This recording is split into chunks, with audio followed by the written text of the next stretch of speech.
to the American Idiots Podcast, the show where we take the hottest topics currently dividing our country and we debate them with our diverse group of hosts. So sit back and strap in, as for the next 2 hours we leave no story undebated and no politician will be spared. It's the American Idiots Podcast live on Podcast Network 49, and it begins right now.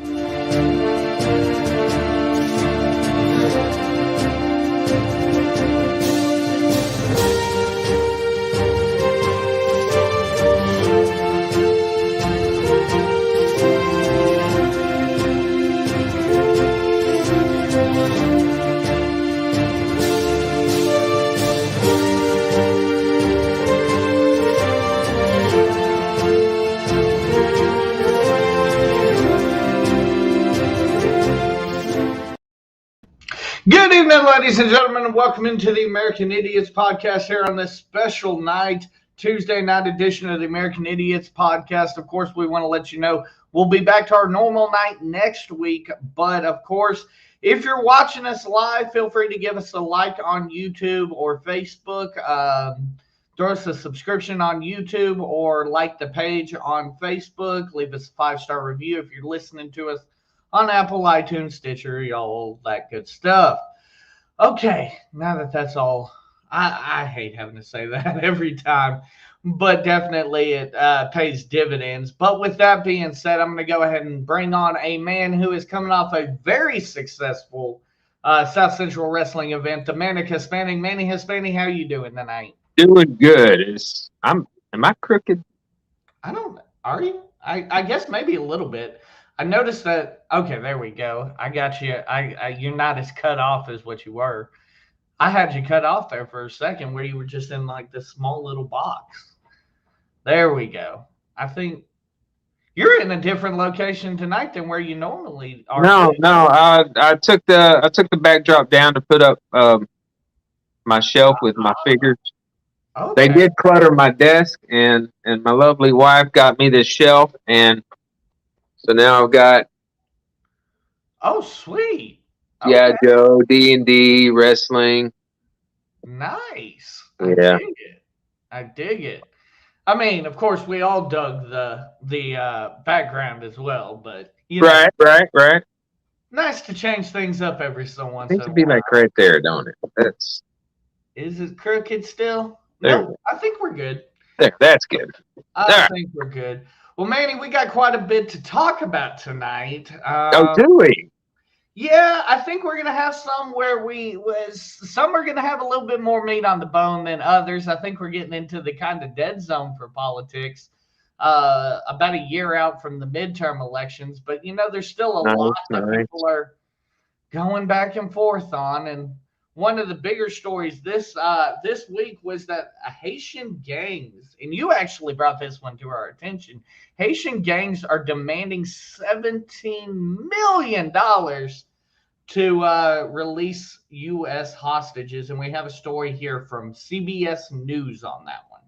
The dangerous Haitian gang, reportedly responsible for holding 17 Christian missionaries hostage, is now demanding a ransom. It comes as the U.S. government and FBI continue to work on the group's safe return home. Manuel Bojorquez has the latest from Haiti's capital, Port-au-Prince. Police at this checkpoint today inspected vehicles headed towards the gang-held territory.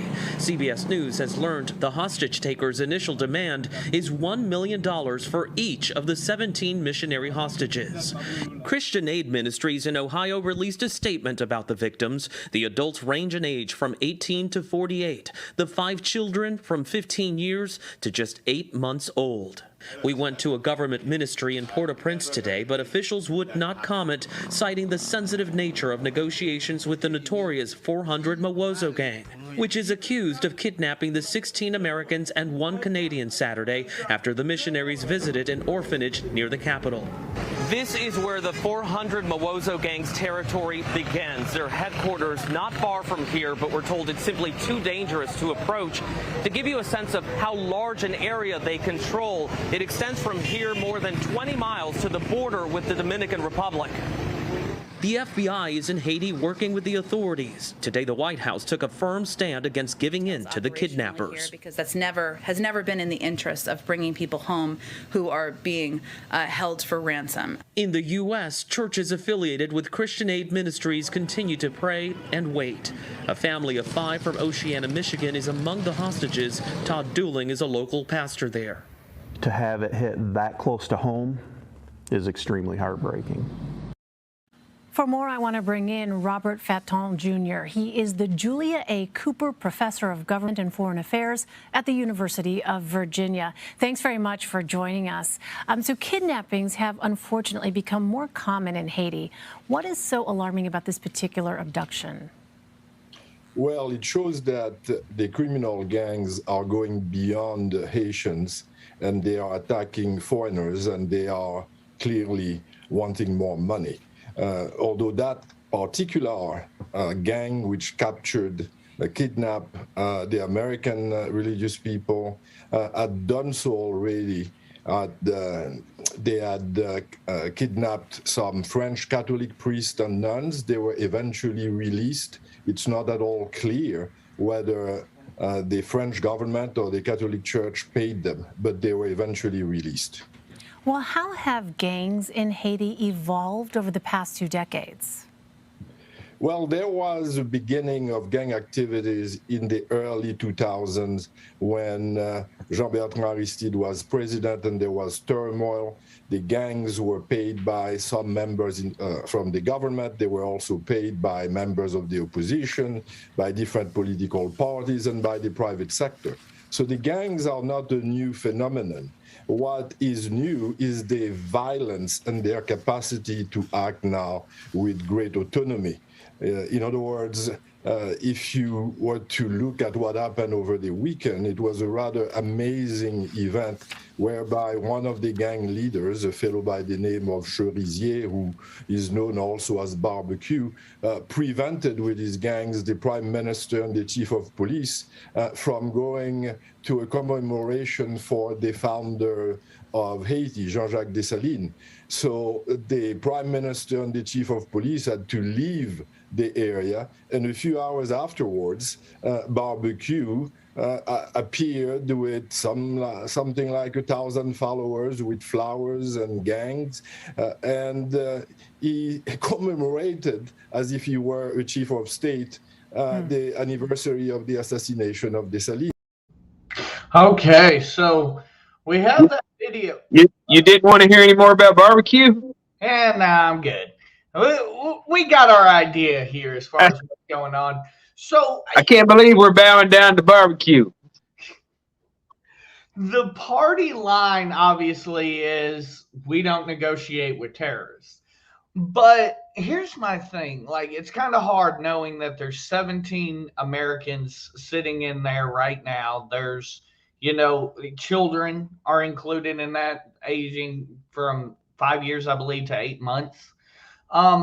That's very difficult. Where do you sit? Obviously, we say we don't negotiate with terrorists, but Iran Contra proved that was a lie to, quote Maury. But do you think that we should just go ahead and pay the $17 million and call it good? What do you think we should do as far as this goes? Because obviously you don't want to give in and you don't want to look weak, but you also have to think about these people's lives. Well, number one, you have to think about how much the Haitian exodus plays into this. Whenever we were sending Haitians back home after the disaster. Right. Number two, how much does the disaster play into this? Mm-hmm. And while you can look at it saying it's a gang doing it, is the gang doing it to help certain areas? At the end of the day, for me, I'm in the same boat as what you're saying. You don't negotiate. You send in your military force and you get as many of our people out alive as you can. Well, and I mean, that's an interesting thought too. Obviously boots on the ground is an option, I would think, as well.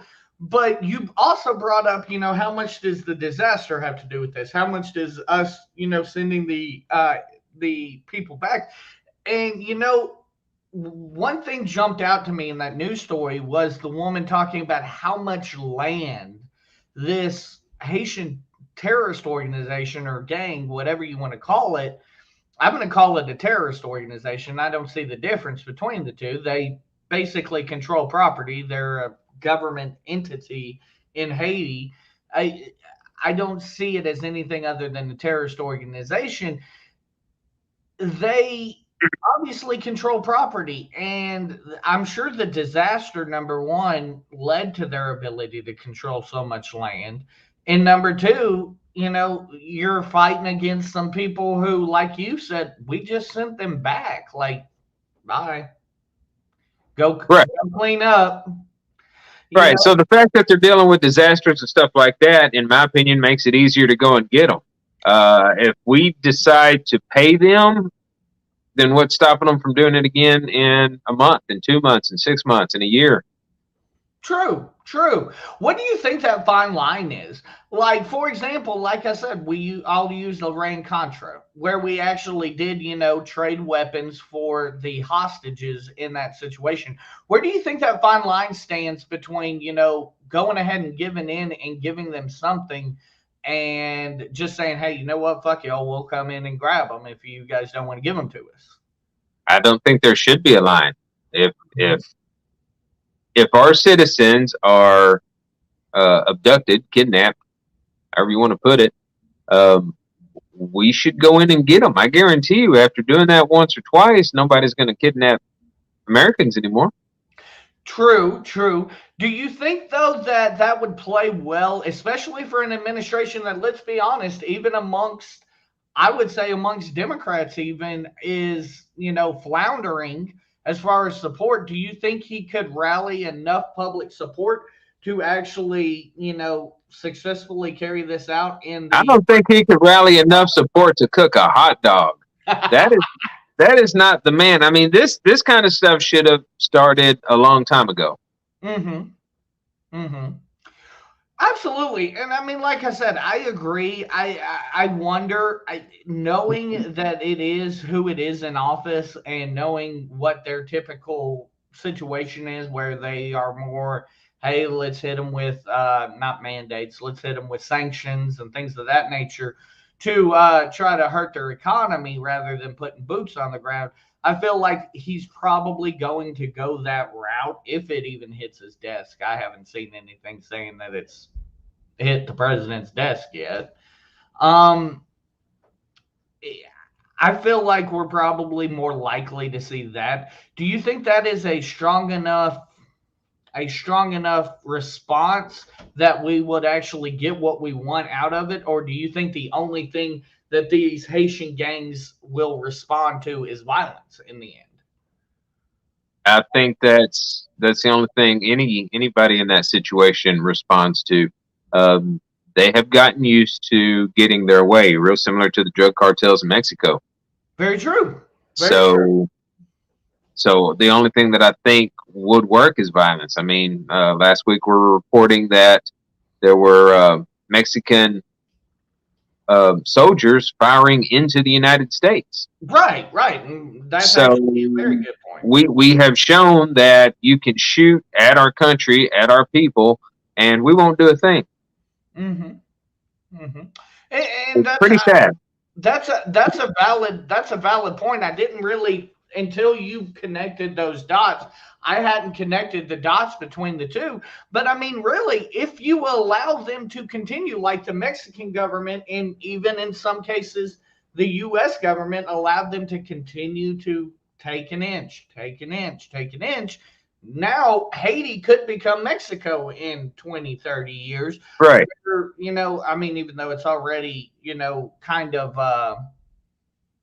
kind of dangerous to go there, it'd be even more dangerous. It'd almost be like a death sentence almost, because there's parts of Mexico where if you go in there, the likelihood of you returning isn't very good. I mean, I remember, I want to say it was this time last year, they had the pictures on the news, all over the news, of the SUVs in Mexico, and I believe those were missionaries as well, where the family had gotten kidnapped or was it kidnapped or were they killed just I immediately? think they were killed. Yeah, I remember the SUV, and I vaguely remember thinking that there were bullet holes in there. So it's very possible that they were killed automatically, if not at a later time. That's the risk you're running here. Do you put boots on the ground and risk public opinion, or do you cave and risk a bigger problem later on down the road? And that's really where you are if you're the Biden administration. I think, here's the thing: it's Haiti. If we're talking a military action, it's not going to take. I don't even think it'll take 100 boots on the ground. And that's my point. You send in a small portion of the army, we have a reason to go. Right, absolutely. It's not like we're doing it just to be doing it or trying to help some other foreign country get a hold on this foreign country. We have a reason to go. Now, they talked about the FBI. Would it actually be the military, or would it be the FBI or CIA that would carry that out? Carry what action to actually go in? To extract the people out of that would become military. Right now, all the FBI is doing is negotiating, talking. Okay. So the FBI, I thought that maybe they would be the ones, because I believe it was Castro. They would send the CIA operatives over there trying to kill them. So right. I'm not sure where Haiti is in alliances with the United States either. So that's a good point too. Definitely got to keep an eye out on that as well, because if we do send people over there, the actual recognized government of Haiti, if it's a unfriendly situation, may not be too happy with us, stepping foot on their territory. So right, we've got some places that are not states but considered a part of the union, correct? Right. Yeah, the territories. Is a territory. So I didn't know. I don't know if Haiti is one of those. I am Googling right now. This segment in the U.S. It's a unitary semi-presidential republic, so it is not. Okay, so Haiti is disputed as a United States territory under federal administration. So I believe there's actually kind of a dispute going on whether they belong to us or whether they belong to Haiti too. Huh. That's interesting. That's an interesting thought. I mean, we've sent enough aid over there that might as well be a territory. I'll be honest with you. I mean, I understand people wanting to keep their sovereignty and what have you, but I mean, hell, we send enough aid over there. It would probably honestly do a lot for the infrastructure and a lot of good to become a territory of the U.S. Right. I just know that if someone's kidnapped in the United States, we send the police, and there is a show of force to get that person back when discussions have broke down. Here's the thing: if Haiti, so obviously the U.S. believes that Haiti's a territory, and Haiti disputes that. Would that change possibly public perception if it was technically U.S. boots on a U.S. territory, and we were just going in to get our people back to the mainland? Oh, I'm sure that there will be people that'll put it that direction. Mm-hmm. Absolutely. And they'll have problems with it. Mm-hmm. But at the end of the day, you're looking at a gang that is holding 17 people hostage, demanding money. Right. I mean, let's be honest here. The U.S. doesn't allow gangs from a police perspective or a law enforcement perspective inside of the mainland. So the fact that this gang in Haiti, in a territory of ours or a disputed territory of ours, probably speaks to, us not having much control over, the day-to-day operations of what goes on in Haiti. But definitely, I feel like if we feel like we have a claim to them as a territory, I feel like it would be looked upon. It would be a lot easier to justify military action in that case, or even law enforcement action in that case. Right. It's a lot like the early Hawaii. Yes, absolutely. Absolutely. Good point there in making that reference. So, in my opinion, yes, we need to go in and take out as many of the gang members as possible, kill the leaders of those gangs, and perhaps the Haitian government would actually look for that kind of aid. You know, who knows? Who knows how hand in hand that government is with the gang? So. Well, and I mean, one of the craziest things about it that I just thought of is we're more than happy to help, Afghanistan rebuild, all these other people. If we consider Haiti a territory, why aren't we helping Haiti a lot more than what they are? Because we're letting people live in boxes right now. Right. So, I mean, again. I mean, that's a good question in itself. The last time Haiti had issues and we sent money to them, I think the Clintons kept most of it. Oh, okay. Okay. Well, I mean, and again, definitely something that is possible as far as that goes is that, we could be looking at, hey, maybe we are trying to help them, but somebody's stepping in the way. So, right. Fingers crossed we can hopefully get Haiti to a more stable environment, though. That way these gangs can't continue to flourish, and hopefully it doesn't turn into a Mexico in, the next 20 to 30 years. Okay, so next up we got the Southwest Airlines is reversing its course on their vaccine mandates. So originally, if you remember, Manny, they had said that if you were not fully vaccinated by a date, which is the way a lot of, these companies are going because of this Biden mandate, that you would be placed on unpaid leave. You wouldn't be terminated, but you would be placed on unpaid leave. But they've kind of reversed course on that, and we actually have a story from CNBC television on that. All right, well, I still want to go over this. United has only 3% of people who are not vaccinated. Delta, you have a $200 monthly surcharge, healthcare. If you don't get vaccinated, what do you have to make it so that people get vaccinated? And if they don't, what is the procedure? We're encouraging them, and we're offering the equivalent of 2 days' pay for them to turn in their vaccination card. That compensates them obviously for the time that it takes and any after effects, from the vaccine. So it's an encouragement and not any kind of a stick, if you will. Gary, all the same, the cancellations are being used by some to argue that this was a huge vaccine protest, in the words of Donald Trump Jr. on Twitter in the past 24 hours. I mean, how much can you push back on that? You say it was not at issue, but to what degree did it contribute to this problem at all? Zero. I mean, again, we look at all of our employee behaviors in terms of absenteeism, in terms of people volunteering to come in and pick up what's referred to as open time, and they're all very normal. The president of our pilots union has been out talking to the media, confirming all of that. So I think people, again, that understand how airlines work, when you get behind, it just takes several days to catch up. And the fact that we're basically caught up yesterday and today supports the assertion that we're making here. But we were significantly set behind on Friday, and it just takes several days to catch up. Gary, I feel awful doing this, but I got to go back in June. You had 2 days, technical issues, 500 flights canceled. I want to step back for a second. You're Southwest Air. I frankly don't care that there were problems with Florida, with FAA. You're Southwest Air. You solve these things. You have two outages. You had one you had one in June. Maybe Southwest Air has to change its ways, that it can't be just shut down because of Orlando. Maybe you shouldn't do that. Maybe you need to go more hub and spoke.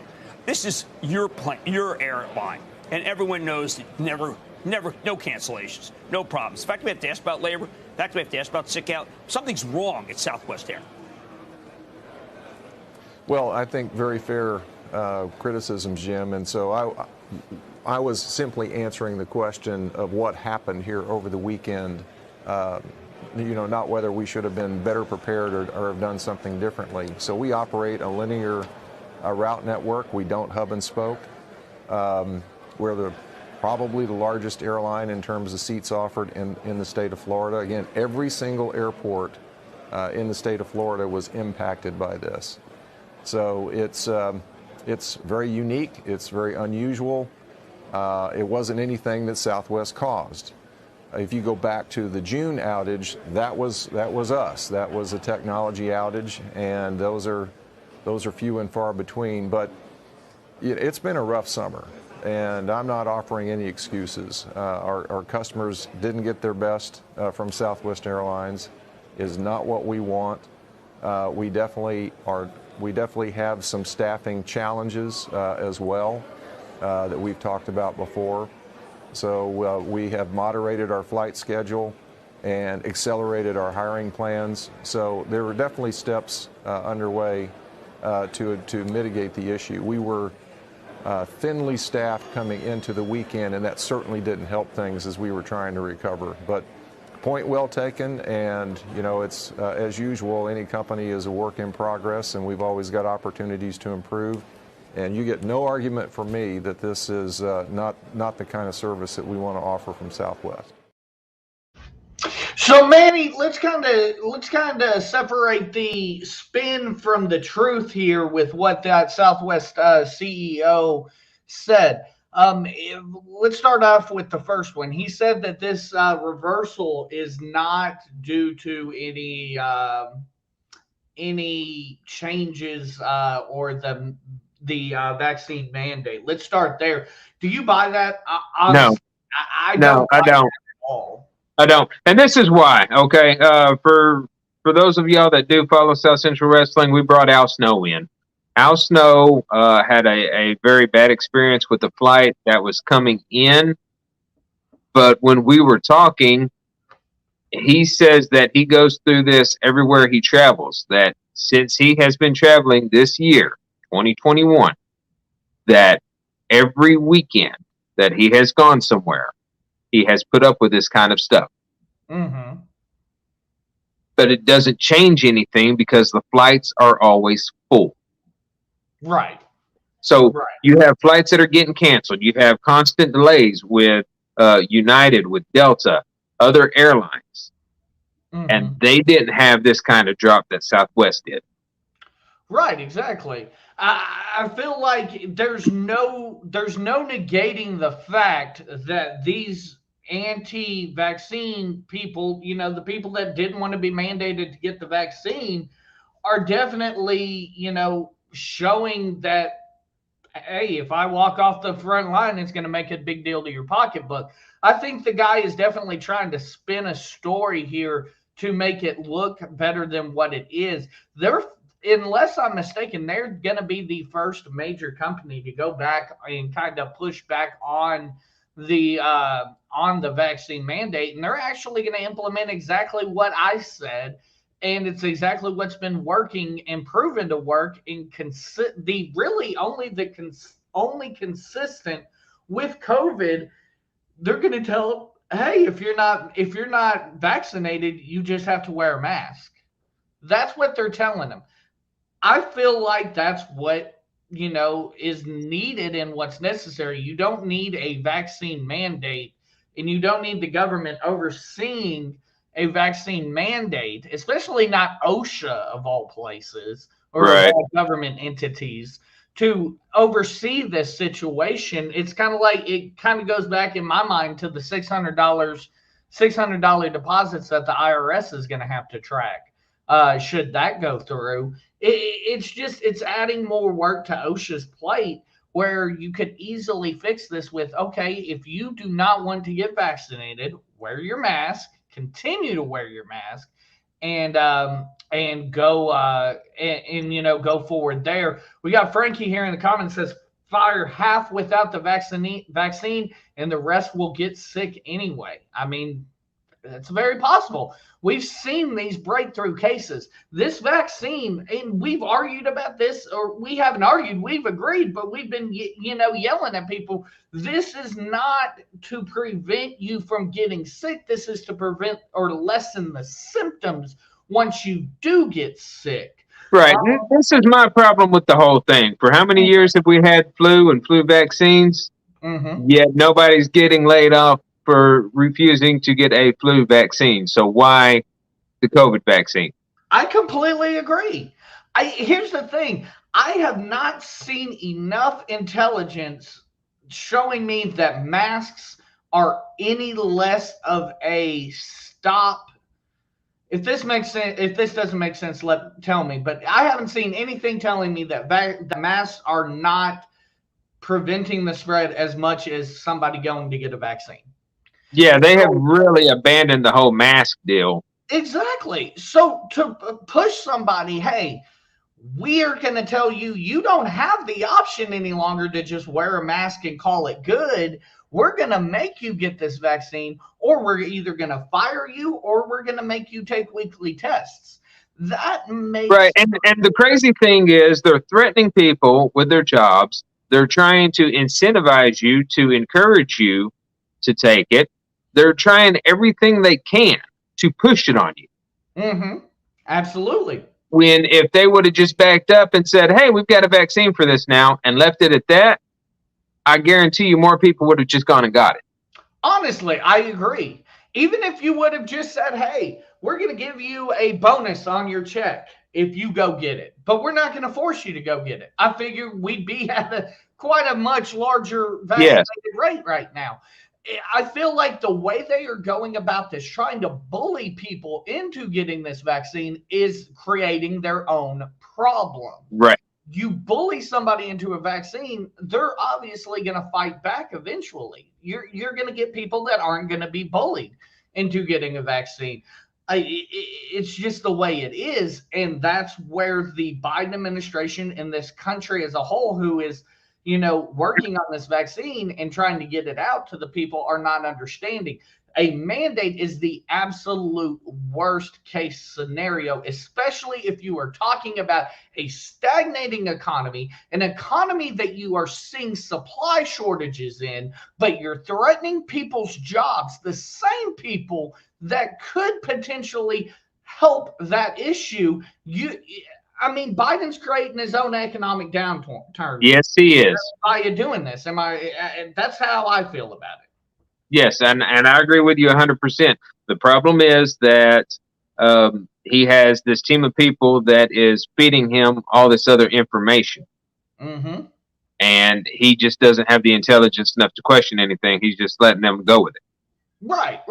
And I think we've all agreed on this. Biden is definitely a delegator. He isn't a guy that's going to make he may make the final decision, but he's not going to be the guy that's going to make every single, everyday decision. Like, say, George W. Bush wanted everybody to think he was the great, the decider, so to speak. Right. And I would dare to say that I believe they have enough information to show all kinds of truths that they're not letting out. I know someone that is in the hospital right now on a respirator, very low brain activity due to COVID, that they're debating on whether or not to pull the plug, but he was fully vaccinated. So it's like, what did the vaccine actually do? He took the vaccine. He's an educator, by the way. Okay. Mm-hmm. He took the vaccine because y'all were pushing it. Mm-hmm. He still caught it. And it still put him in a situation where he is most likely going to pass away.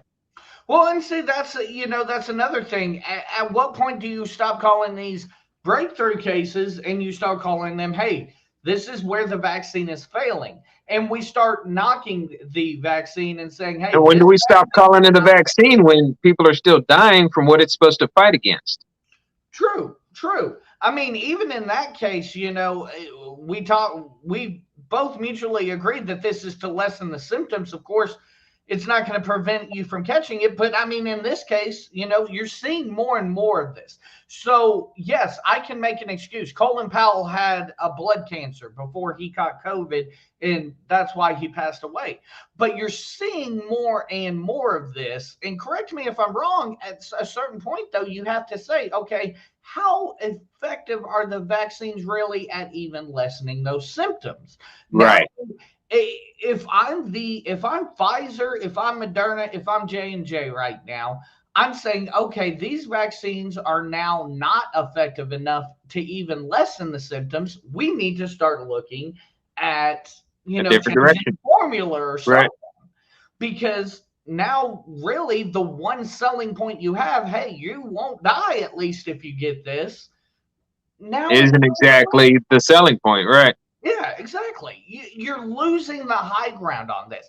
So I completely commend Southwest Airlines for changing course and saying, yes, if you wear a mask, we're good. You're not going to be put on leave, all of that. I commend Southwest Airlines for that. Yes, and I will get more information for next week if you will remind me. But my wife knows somebody who has been laid off from their job for refusing the vaccine. Really? Okay. Yes. Okay. I didn't even know to my knowledge, here in Arkansas. So when like I said, when I'm able to speak with her and get more information, I could tell you company names possibly. But yeah, I would definitely like to dive into that. Let's put some focus on that company and find out what's pushing them to lay people off for refusing a vaccine that isn't 100% proven to work.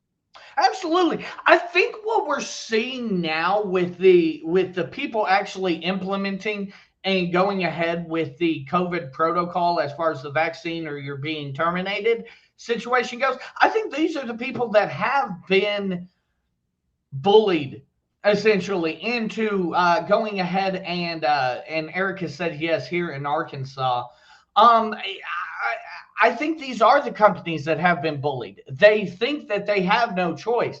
Right now, the company I work for, which is in full disclosure based out of Denver, Colorado, the world headquarters is in Denver. They're basically saying, hey, here's where we are on this. I'm going to give you as much information as what you need on the vaccine. You guys are work from home. Make your own decision. That's where they are. Of course, I know once again I'm a work from home situation, so that's definitely a positive in that direction. But they're not, of course, forcing the mandate, and I believe that it is only the people that are being bullied into this situation that are currently enforcing this.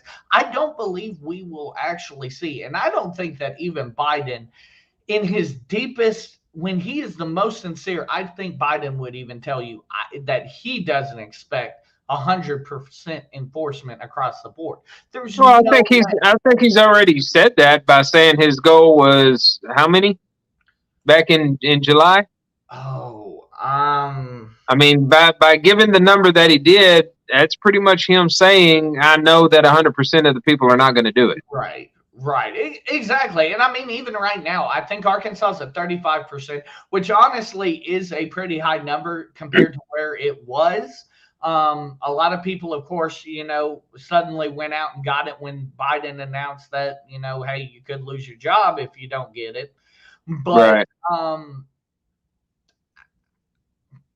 I just think that's a really crappy thing to do to people, Oh, absolutely. I understand you want your own freedoms, you want your decisions over your body, but we'll take away your livelihood and possibly your house and your vehicles, and of course, once you can't afford to feed your kids, we'll have to take them away. And yeah, there's a whole string of threats that they have put against the American people to force them to take this quote unquote vaccine. Especially again because there is a much more reasonable solution. You either get vaccinated or you wear a mask. That's what Southwest is doing, and I believe that Southwest is going to be shockingly, as much as we were laughing about the CEO being in denial, I believe we're going to look at Southwest here in 6 months and see that they're the beacon of how to handle this. Right. Yeah, I'm going to give you all the information. I want you to make an informed decision for yourself if you want to get this vaccine. But if you don't, we're going to have some additional requirements. You're going to have to wear a mask. Cool. Got you. That's not as big a deal as, hey, you better go get stabbed with a needle and get this drug put in your body that we're not 100% sure is going to have positive effects. Right. And you could still die, Right. But this is where we are. But either do that or you have to leave this job. Exactly. And I mean, Erica, I'm not going to disagree with you. This is where a lot of Americans will be if they continue to push this. If it's between feeding my family and getting the shot, I'm getting the shot. I feel like this is where a lot of Americans will be if they keep pushing this, keep bullying people. They're going to have to say, do I want to feed my family or do I want to take a shot? And unfortunately, a lot of people are going to take a shot that, otherwise wouldn't. Does that mean that does that mean that it's necessarily going to hurt them in the long run? Well, we're 10, 15 years away from possibly seeing a commercial on that in the middle of the night. But it's not going about it the right way, if that makes sense. If people would start levying lawsuits against companies that are terminating them for not taking a vaccine, that could change things as well. Well, and see, that's an interesting thought, but here I pose this. Arkansas is a right-to-work state. An employer could fire you today for doing nothing. They could just fire you because they want to. So in that case, are the companies being, I'm going to use the word smart about it and say that they're just firing them for something else? Or are they going to actually be forced to say that they're firing them for the vaccine? If I'm the Republican Party, and especially in cases like this state or right to work states, I am forcing them to put that they fired them because of the vaccine. Well, at some point, all that comes out. When you get let go and you go to the unemployment office, the first thing the unemployment office wants to know is why you were laid off, terminated, whatever. Right. So that's usually the first chance that you get to see the actual reason. Mm-hmm. Because if it was something that you did to get yourself let go, they're not going to start paying you unemployment immediately. You have to wait something like 6 weeks or something. I don't know the actual time frame, but you have to wait before you can collect unemployment. Well, and see, that's actually an interesting aspect to look at as well with this is, from what I've seen, a local news station here did an E-Verify or a Verify news story on that and said that, yes, the government can deny you unemployment insurance if you were fired due to the vaccine. That's going to cause some issues. Yeah. Again, you try to bully people into stuff, and it's just creating a mess in my mind. Right. You're doing the opposite of what you want to, and unfortunately, you're going to get people into the position where they're like, "Do I feed my family or do I get the shot?" And do you really want to be the person that forced that person into that decision? Because if you can sleep it with yourself, knowing that you did that, we may not be able to get along. And the other part of that is, the longer that they wait with this stuff, the more people have a want to change party lines come the next presidential election. Exactly. Again, he's not doing himself any favors. And speaking of him, Biden and Trump are clashing over the use of executive privilege in the January 6th riot. And we have a story from Good Morning America on this. The latest on the investigation into the January 6th insurrection. More aides to President Trump are facing subpoenas and the possibility of criminal contempt if they don't comply. Our chief White House correspondent Cecilia Vega has the details. Good morning, Cecilia.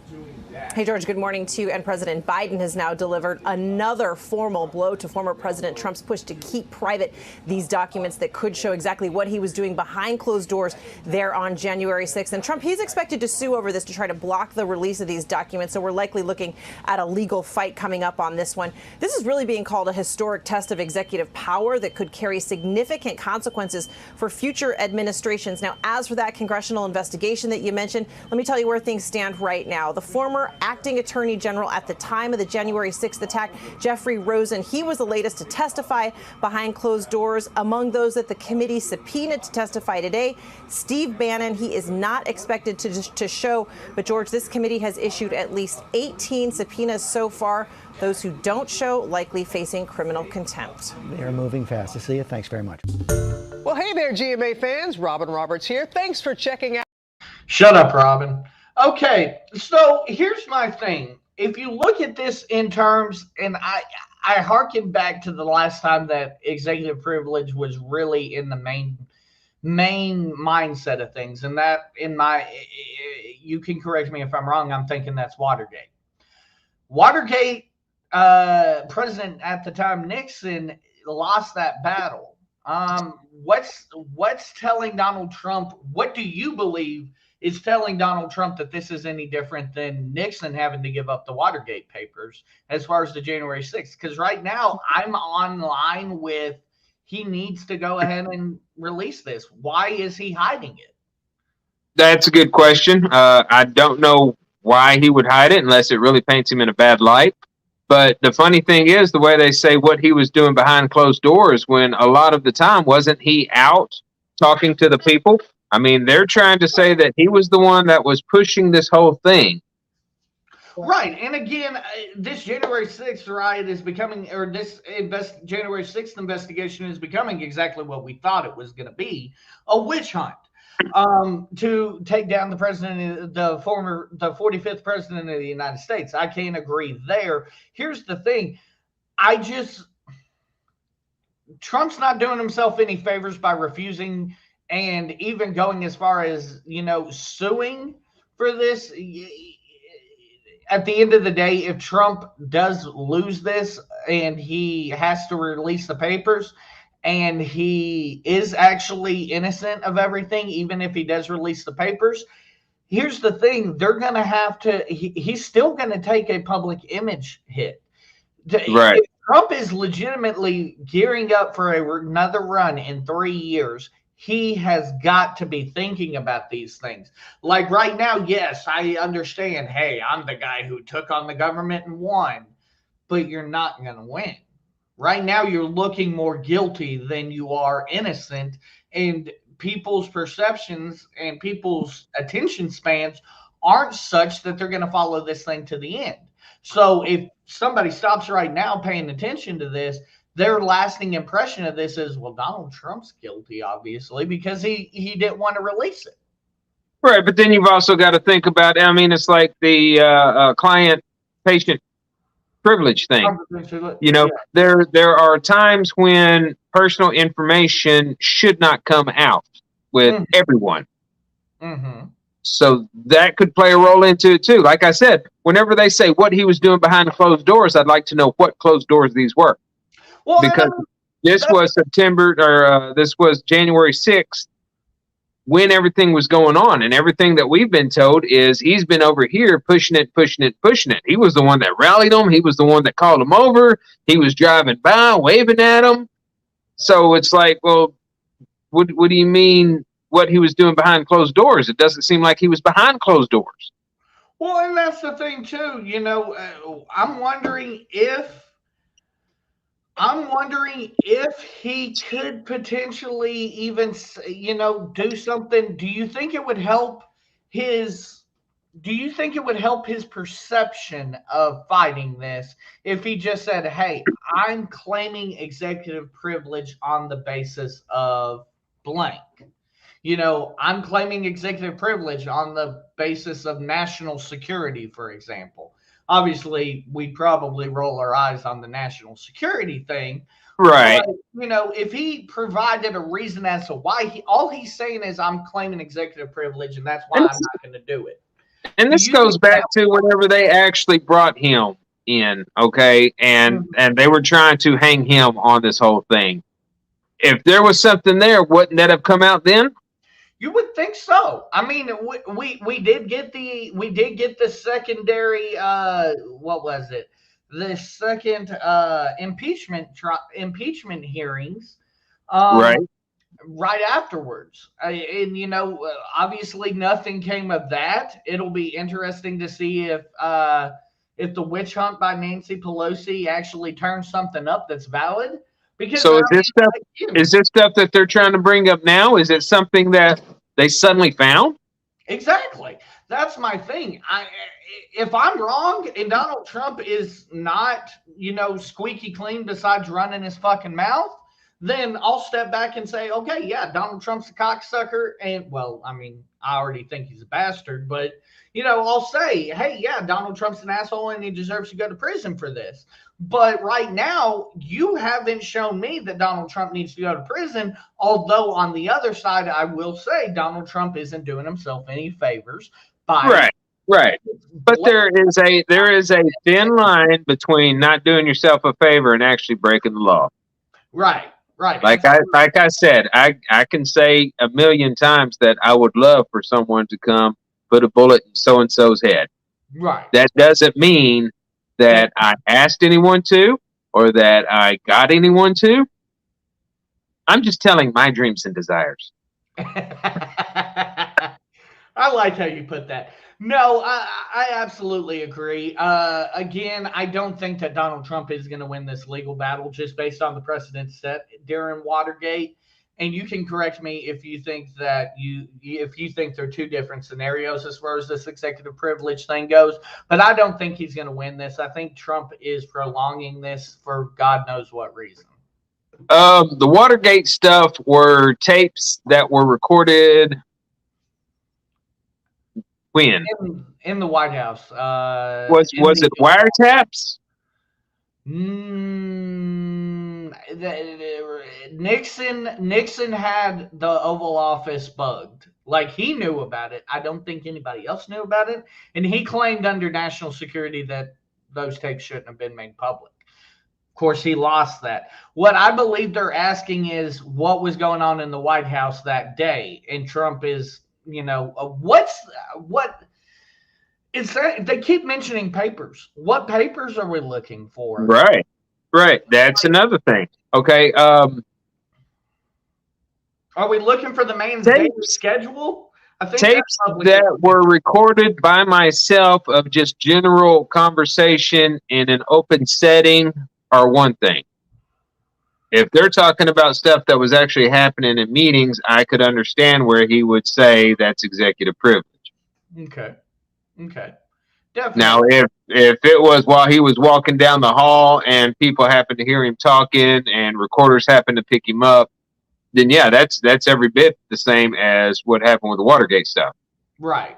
But if they're talking about actual meetings and stuff that were scheduled to happen, then that's something I feel may be covered under the executive privilege. Okay, absolutely. Well, we'll definitely keep an eye on this because, like they said, Donald Trump is looking for action on by suing. He's looking to sue his way into executive privilege. Let's talk about another race that is heating up. We're about a few weeks away from the Virginia gubernatorial race between Terry McAuliffe and Lord Jesus, I cannot remember this gentleman's last name, but the gentleman on the Republican side. This one, it is a pretty important race. Obviously, it's the only race going on gubernatorially in the country, but this is really the reason why it is so important. This could set up 2024. The reason why the Republicans and the Democratic National Committees are getting involved, you're seeing the Stacey Abrams, the Barack Obamas, the Donald Trumps, et cetera, getting into this race is because Virginia is a swing state in a lot of cases, and it's been leaning Democrat, but Republicans want to flip it and see it as a potential flip in 2024. So this could potentially go a long way in deciding how that plays out. We have a story from CBS Evening News. All right, in what could be a referendum on the president's agenda and popularity, Virginians head to the polls next week to elect a new governor. President Biden won that state by 10 points, but Democrat Terry McAuliffe and Republican challenger Glenn Youngkin are locked in a tight race, and independence could be a key factor. So we went to the state to find out what's driving people to the polls. Kendra Lee is a prime example of why this race is so close. I cried when Hillary Clinton lost. If someone told me that I would ever be not considering voting for a Democrat, I would have thought like you were crazy. And yet, the mother of two voted for Republican Glenn Youngkin. After a year of virtual learning and now mask mandates in schools, she trusts him more with her kids' education. What is it about what Youngkin is saying he'll do that appeals to you? I don't think he would have as much governmental restrictions. I think that he would leave it more in terms of local control. Alrighty! Woo! Youngkin, a multi-millionaire businessman, has wooed voters like Lee by making schools a central focus of the race, holding Parents Matter rallies where he hammers McAuliffe over something he said at a debate. I don't think parents should be telling schools what they should teach. This movement is being led by parents who are saying, no, I am the one who gets to decide what's best for my children. Youngkin has tapped into concern over race and gender issues in schools, and he's opposed to mask and vaccine mandates. So what is it about what's happening in schools and those mandates that you don't like? I feel like I know what's best for my family better than a politician does. Independent Robert Clark also voted for President Biden, but calls this decision a toss-up. So you support President Biden, but you may vote for a Republican. I may. If a Republican wins the governor's race, what message will that send? That there is some tepidness around the president's agenda. There are a lot of concerns about some of the choices he's made. And there's concern among some Democrats that a loss here would be a preview of what's to come in next year's midterms. McAuliffe is trying to make this a referendum on the former president. He is a Trump acolyte. He says Youngkin has a far-right agenda, citing caught-on-tape comments about abortion. When I'm governor, we can start going on offense. But as a campaign topic, sadly, that in fact won't win my independent votes. We cannot go back. He is against gay marriage. He is against a woman's right to choose. The choice of swing voters like Robert will ultimately decide who wins. I mean, I would like to imagine that my vote is the deciding one, but it won't be. I'm just going to go out and vote for what I believe in. And we'll be watching in that bellwether race. So, Manny, here's where we are with this. This is pretty much going to decide a lot of things. You see that Terry McAuliffe is trying to paint Youngkin as another Donald Trump, whereas Youngkin is going about it in actually an opposite of Donald Trump fashion and kind of going after the parents. And the one thing that I see that I don't necessarily agree with, I saw that they said that he is against vaccine and mask mandates for these schools. Of course, we've seen that, I would have to say that partially because of the masks is the reason why our numbers here in Arkansas at least have dropped or are continuing to steadily decline. Where are you on this gubernatorial race? Number one, first thing, is it as important as what they're making it out to be? Do you believe? Repeat the question, please.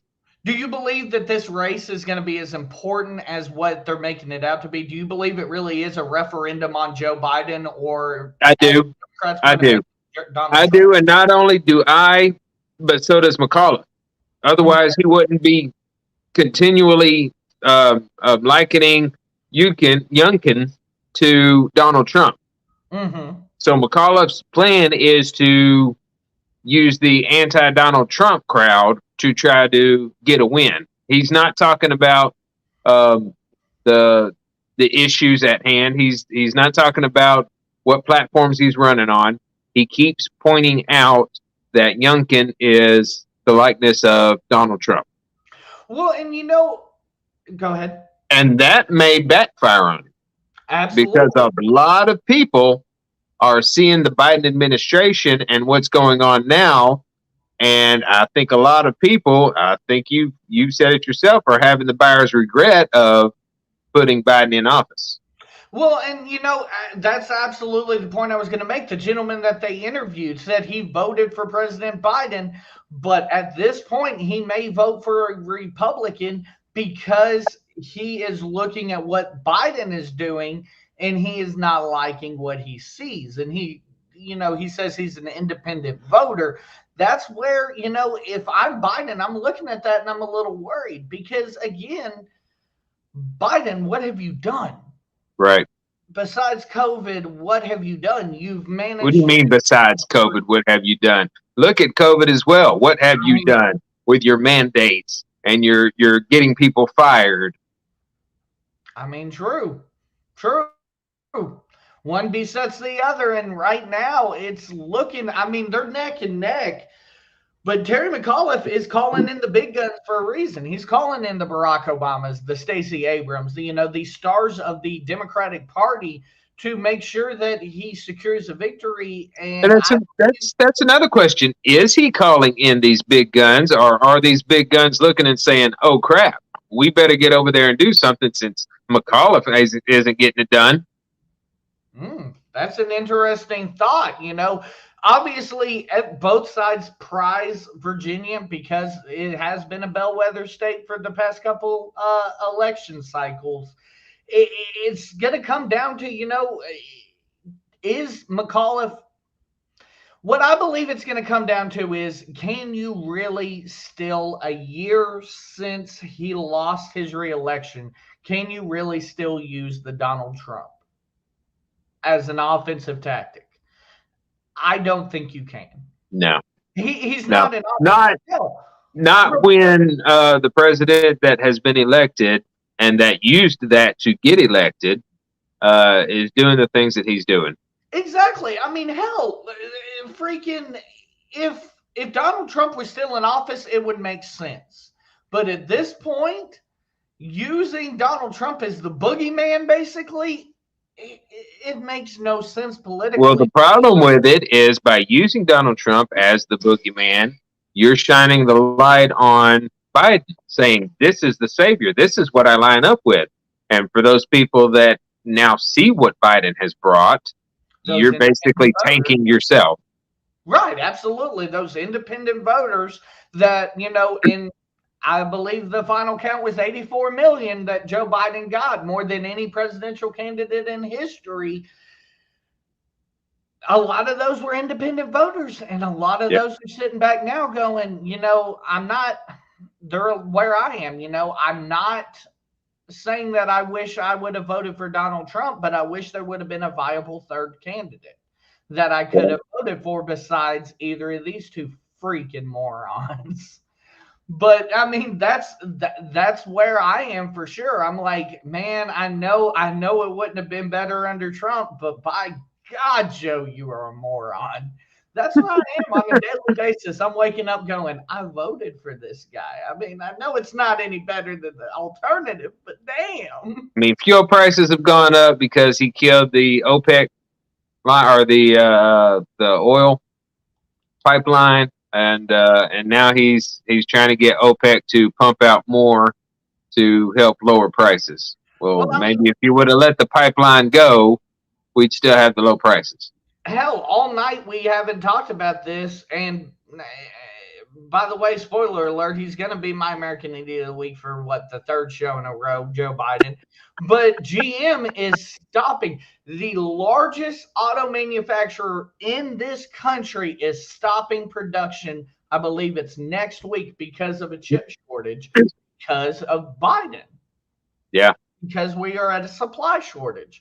So, I mean, again, Virginia is an industrial state. They have to take that type of shit into consideration too. I've got a video I need to send you. As soon as you said chip shortage, that reminded me of a video that I watched. Computer chips. No, this was specifically for cars. They were talking about that.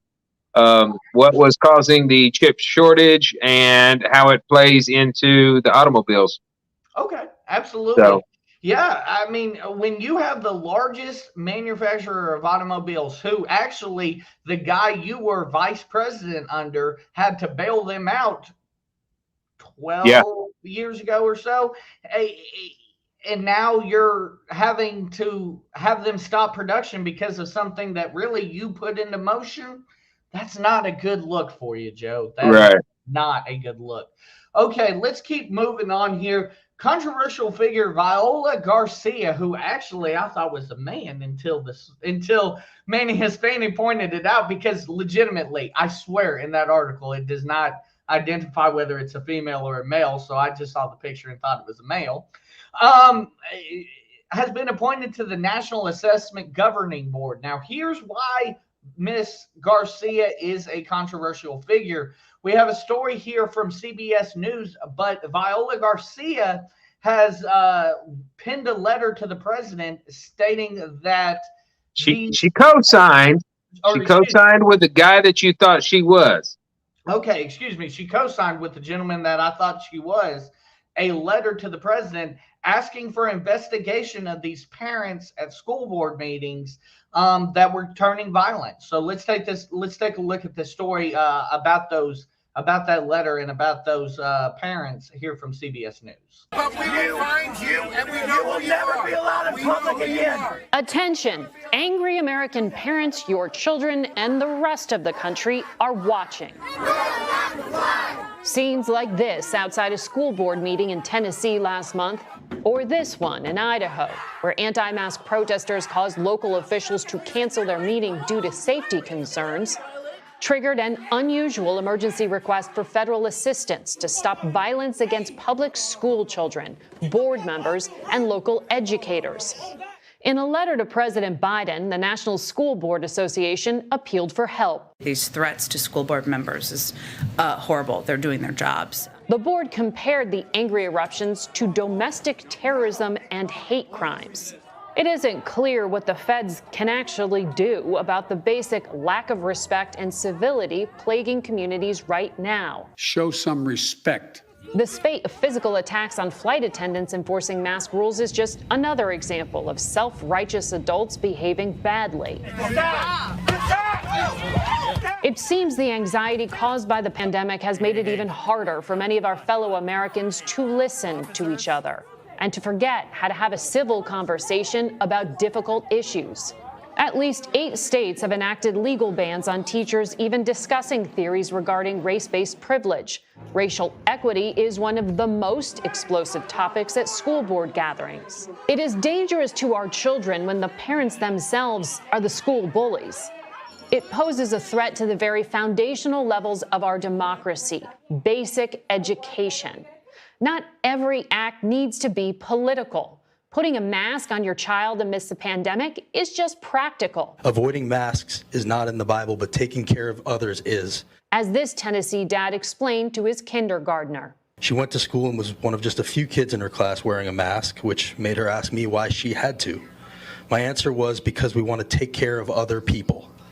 She's 5 years old, but she understood that concept.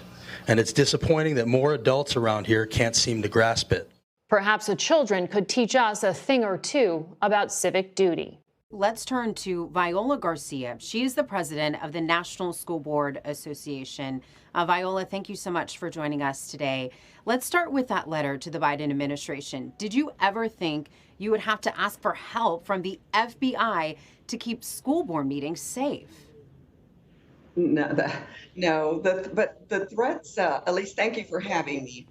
The threats and the violence that school board members and education leaders are receiving, we believe, have to stop. It's okay to disagree.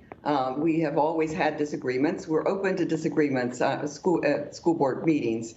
But these are difficult conversations we're having, and disagreements cannot rise to the level of threats and harassment that you've shared on the videos a bit ago. And so given this widespread nature of conflicts and chaos that we're seeing, we felt it was important for the federal government to get involved to protect our education leaders, but especially our students that are experiencing this as well. And speaking of the students, I mean, we just watched those threats and that violence unfold in that package. How does that impact children in school? Well, it does. I think that last clip with the father expressing his concern for others and sharing that with his daughter was very explicit. So parents are a critical part. We want to make this clear. Parents are a very critical part of our schools and our communities, and their voices must be heard. School board members want to hear from parents when it comes to decisions that we are making about their children's education and safety. That's the first thing that we want to clarify. But we need to get back to the issues as well that matter for a child's education. This is interrupting the chaos that is being created, is interrupting the normal work of school boards and school districts. So those things involve getting good teachers, support for students with disabilities and others with needs, and assuring that all students have internet access in their homes. There's so many needs that have been exacerbated, or that we have seen have been exacerbated during this pandemic, and school boards are focused, or need to be focused, on those issues that relate to students, directly to students. Where are you seeing the most incidents of violence and threats over coronavirus safety protocols? Well, I think that your videos demonstrated some of those locations. Several school boards across the country are experiencing these disruptions. They're affecting, as I said, the educational service and school board governance. But these incidents are beyond random acts, and that is one of the other reasons that we wrote the letter to the president. What we are seeing is a pattern of threats and violence occurring across state lines and via online platforms, which is why we need the federal government's assistance. Talk to us about how critical race theory is adding to these clashes. Well, that's one of those misconceptions. Critical race theory really is part of the curriculum in law school. There is not a part of a critical race theory that public school districts who serve students in early childhood through grade 12 are teaching. I think that misinformation is a large part of what is happening. I think that has been conflated with some of the efforts across the country related to the pandemic that have really shown us or demonstrated some of the inequalities within the systems across the nation. And so what school board members across the country are attempting to do is to demonstrate that we want to serve all students and we want to serve them equitably so that they each have the opportunity to grow and expand in every way. And so that is not an aspect of the work that is related to critical race theory, as I said, that is in a curriculum at law school, at colleges and universities and law programs. And so I think that in large part is misinformation that is being shared outside of school districts. Now, you want to serve students safely. What do you believe the Biden administration can do to help protect teachers and other school officials?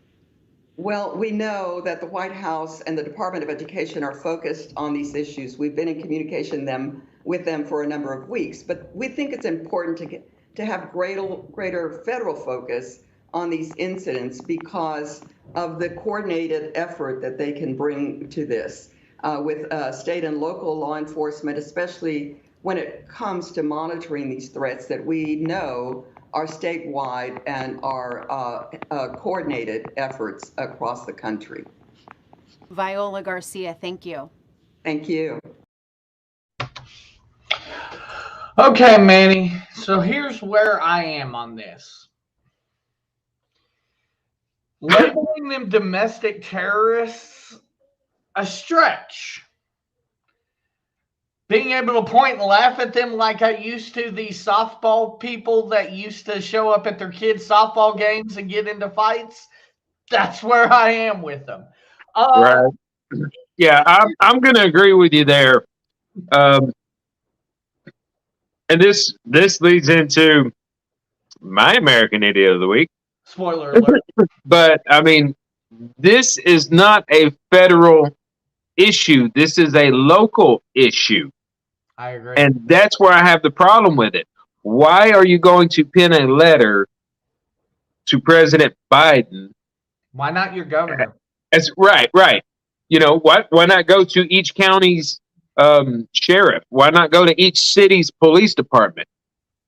Why do you push it to the president to try to get federal help? Exactly. And the funny thing was, the question was, what could President Biden do? to help this situation. For one, he could back the hell off and let the school districts decide what is best for their own district. And that's exactly the thing here. Like, Biden needs to back the hell out of these school districts, just like these parents. Like, the same thing is the fix. These parents need to back the hell off and allow these school districts to do their job. And Biden needs to back the hell off and let these school districts do their jobs. And everything goes back to hunky-dory. Now, I do say that there is a place for parents to know what their children are being taught. And school board meetings are designed for parents to give their thoughts, their opinions, their reservations about things that are being brought up. That is the natural order of the school system. That is what has been implemented so that feedback can go both ways. I agree. So I get that. The protests that happen, I totally understand. That is a amendment. That is a right, a constitutional right that we have to protest what we believe, what we feel, what we think should be. At the point you start getting these dumbasses throwing punches and making threats, there is an issue with that, but it is not a federal issue. It is a local issue. You either call your city police or you call your county sheriffs, and you let that all be played out in the court of law.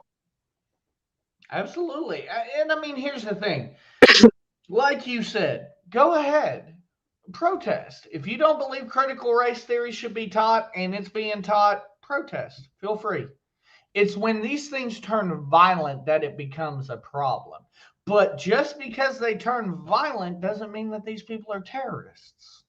We're way too quick to use that word. And it's funny because the left used to say that Republicans were way too quick to use that word.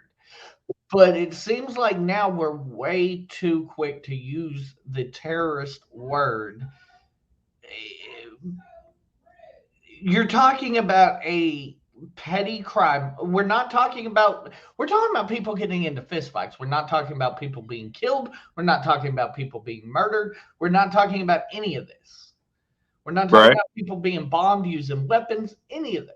We're talking about people getting into fistfights. It's a simple assault. It's a simple assault. And yes, do those people need to go to fucking jail? Absolutely. They need to cool the hell off and fucking whatever. But the funny thing is, and I'm sorry, I know I just interrupted you. Oh no, you're fine. The funny thing is that there's not much the FBI can do about it. Right. What do you want? It's like it is not a federal crime. The FBI is there to go after federal issues, not civil or local issues. Well, here's the thing. The FBI also has to investigate. What do you want them to investigate? Because a lot of these people are making the decision in that moment to throw blows, honestly. They're not sitting there like, I'm going to go to the school board meeting and start a fight. Like, right. Y'all are giving these people way too much credit, honestly. Like, I think Manny and me are both at the same spot. Like, these people are just dumbasses that have no life that decide to. Like, could you imagine being those parents' kids? Oh, good Lord. No, yeah. I'd be asking my parent, can you switch me to a different district now? Not that would help because there's video of you being a dumbass, Dad. Right. Doesn't matter what school I go. Can we homeschool now, please? Yes. We got this. But no. I would like to homeschool, Dad, by the way. And I'll probably still be embarrassed with my siblings. So do you think, obviously she is a controversial figure because she called them domestic terrorists and what have you, but do you think her being appointed to this National Assessment Governing Board, honestly, do you think there's much to that? Like, to me, she's a member of a board So she's not going to make unilateral decisions. No, right. She's not going to make unilateral decisions, but she is the president of this board. She's not just a member of the board. So my question, though, is this isn't going to move this whole domestic terrorist thing forward in my mind, because this is about assistance. Right. So right. The other question I have, and I wish I would have looked it up when I was looking her up. Yes, she was appointed to this. I thought she had just been appointed to it. When was she actually appointed to it? I believe she was just appointed to it. Like, I think the story came out today. Hold on, let me look at this story. Yeah, 22 hours ago was when she was appointed. So she was appointed 22 hours, and in the last 22 hours, she penned this letter? No. The National Assessment Governing Board is a part of Biden's administration and the Department of Education. What she was she was a local, I want to say a local board member. Hold on. She was a member of, a local school board. Or excuse me, she was the president of the National School Boards Association. Okay.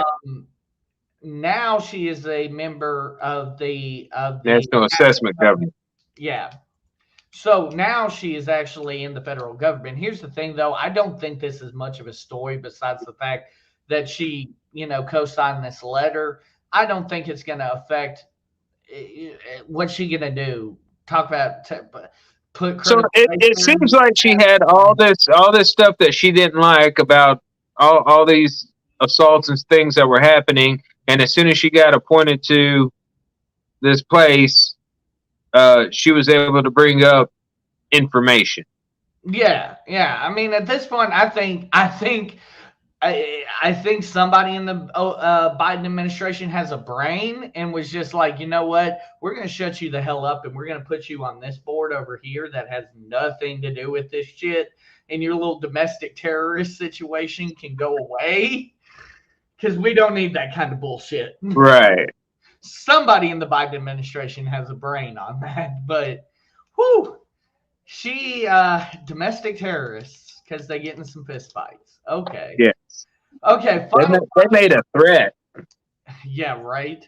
Final topic of the evening before we do our American Idiot of the Week is, of course, Democrats are scrambling to pass a spending bill, and they are not budging on a lot of things, and they're not coming to the table on a lot of things. So we'll discuss, but we have a story from the Washington Post on this. We've 90% of the bill agreed to and written. We just have some of the last decisions to be made.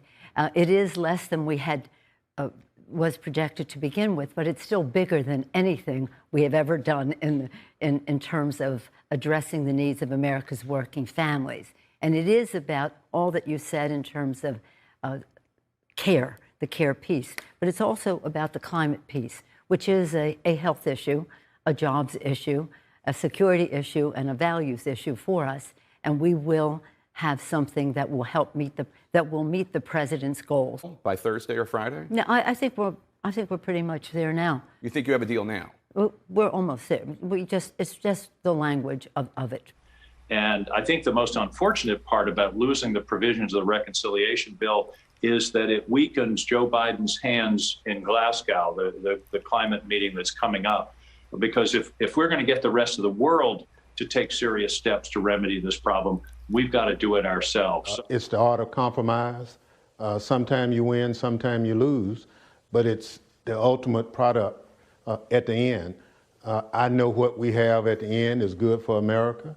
And if we don't get everything in this package, we'll have another opportunity. I would prefer that we raise the corporate tax rates, but if we can raise the revenue in these two other ways, I'm not going to vote against the bill if we can get the revenue through alternative means, especially when I believe a wealth tax and a corporate minimum tax are also good measures. And we still have the option then of raising the corporate tax later to get free community college or other areas where we want to have meaningful change. And what we're talking about with infrastructure and Build Back Better, this is a relatively small amount of spending over a decade, and we need this spending to make our economy productive. Leader Schumer, Mr. Manchin, Senator Manchin, and the president or having the meeting on some of the particulars that need to be finalized. And I'm optimistic that we can do that. So the one person that spoke in all of that, Manny, that made sense to me was the gentleman from Mississippi. He said, here's the deal. And I'm reading between the lines and I'm going to paraphrase. He said, here's the deal. We got a lot we want to get done, but it's okay if we don't get it all done in the package. If we don't get it all, there's other opportunities. Yeah. He's the only one that spoke sense. Everybody else was like, we got to get it done. We got to get this corporate income tax. It's already done. You know, Nancy said we pretty much got it. Oh, it's ready right now. Well, wait, why are you crawfishing all of a sudden? You just said. I mean, again, I think we're going to agree on this. Another reason why I believe here in a year we're going to be reporting on the fact that the Democrats took a bath in the midterm elections, because the Democrats have had a unique opportunity to lead from the front in the Senate in the House. I believe the Senate still in Republican control? Yes. Okay. So in the House, they've had an opportunity to lead from the front, but they have done absolutely nothing with it. And I mean, Republicans, it could be one of those where both Republicans and Democrats take a bath, because this Congress is and this is a key theme here on American Idiots, the most do nothing, accomplish nothing Congress I've ever seen in my life.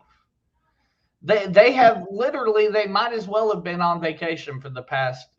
It really makes me wonder, because here's the whole thing. Republicans are not against the American people. Right. Okay. I'm not going to say Democrats are against the American people either, but if the Republicans are putting this stuff together and the Republicans if the Democrats are putting this stuff together and the Republicans are pumping the brakes on it, what is it that they're putting in there that the Democrats are like, I'm not signing that? That's the things I would like to know. The Democrats, it's interesting for me with the Democrats, because they always say, hey, the Republicans are trying to sneak something in. There's very few details. Like, what are the Republicans trying to sneak? Tell me. I would love for them to start outing people. Exactly. And what they're trying to push, But okay, we got climate control.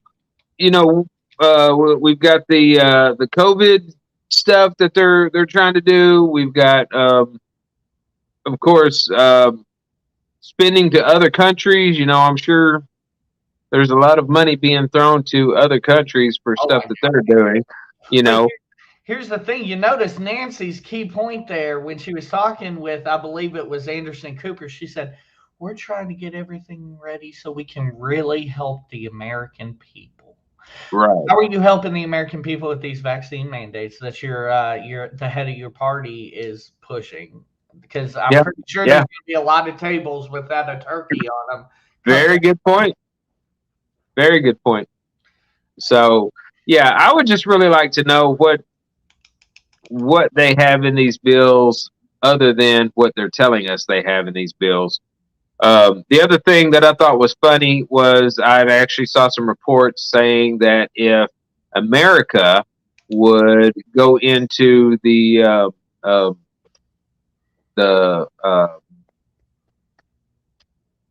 we were just talking about it. Wow. What are we talking about? The weather and stuff. The weather and stuff. Are we talking about the weather? Yeah. Are you talking about? I freaking lost it, man. I'm sitting here looking at our topics for tonight, like weather. What the hell? Are you talking about Haiti? No. Dang. My mind just straight up went blank on that word. Because Fanny's having a senior moment, y'all. Too many beers or something. God. The environmental stuff. Oh yeah. Environmental regulations. Yes, yes.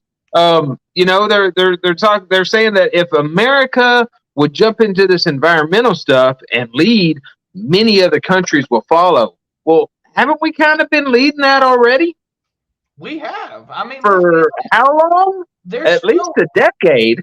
There's still Obama era, regulations with the automobile industry that I'm pretty sure a lot of other countries' automakers are not following. So yeah, you've got all these other countries that aren't following now. Why do they think if we dump a lot of money into this, they'll start following? Yeah, the Green New Deal. I'm surprised. Yeah, they're trying to find a way to get money to other countries. Exactly. I would agree. Okay, Manny, American Idiot of the Week time. You guys already know who mine's going to be. It's going to be Joe Biden.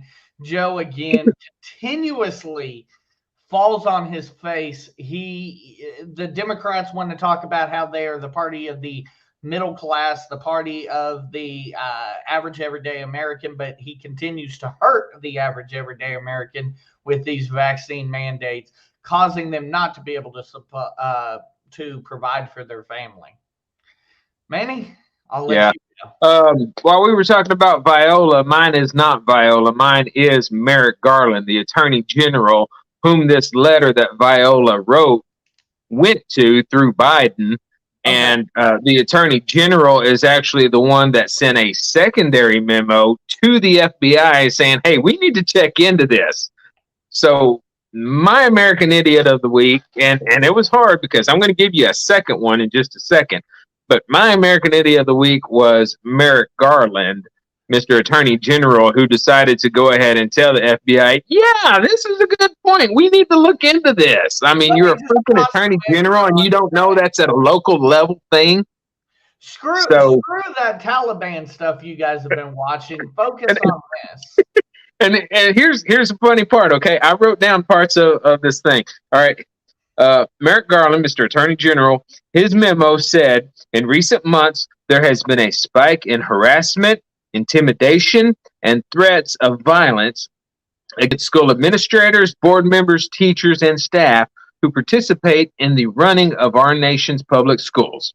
While debate is protected under our Constitution, that protection does not extend to the threats of violence or efforts to intimidate individuals based on their views. While he worded that beautifully, he forgot to separate the fact that one is federal, the other is local. Mm-hmm. So yeah, in a lot of cases, nothing he mentioned there is honestly even a felony, let alone a federal crime. Right. So yeah, for that reason, for him actually drawing more attention to it and trying to push the FBI to actually get involved in this stuff, Attorney General Merrick Garland is my American Idiot of the Week. He squeaks by just in front of Donald Trump Jr. Oh, okay. Donald Trump Jr. had manufactured, or maybe he just saw and thought it was a good idea, but his name is attached to selling T-shirts that say guns don't kill people. Alec Baldwin kills people. Oh my God, I saw those. That is terrible. That is terrible. That's number one. You're throwing crap on Alec Baldwin, who is a victim just as much as any of this other stuff. He was handed a gun that was supposed to have been cleared by an armorer. In case people don't know how this stuff works, an armorer actually takes care of any weapon that is on set for movie or film or TV. That armorer is responsible for clearing the weapon, hands it to the actor. They do their scene. After the scene, the actor gives it back to the armorer, who is supposed to clean, discharge, do whatever they are supposed to do. Mm-hmm. So yeah, the fact that he's throwing all that shade on Alec Baldwin and pretty much crapping on the people who were injured and the person that died, really distasteful. Yeah, absolutely. Oh my goodness. Damn. That's rough. Yeah, I remember seeing those and I was like, holy crap, I cannot believe that. Yeah. Holy crap. I can't believe that somebody made the shirt, number one. Number two is the fact that Donald Trump Jr. attached his name to it. So there you go. 2 for the price of 1. There's my American Idiots of the week. Daddy Trump needs to go ahead and have a talk with his namesake for sure, as far as that goes. Because damn, that's shitty even for Trump. But pretty much everything we got for the night. Anything you got left, Manny, Hispanic? No. South Central Wrestling is going to have our last event of the year. November 27th, I believe, is the date. If you're in the Mountain Pine area, check it out. If you want to see what's been going on, SCW Arkansas on YouTube, get you caught up. Check out that's about all I've got. Absolutely. Yes. Well, ladies and gentlemen, for the Manic Hispanic, I am Money Mike. We will see you next Monday on the American Idiots Show. Good night, everybody.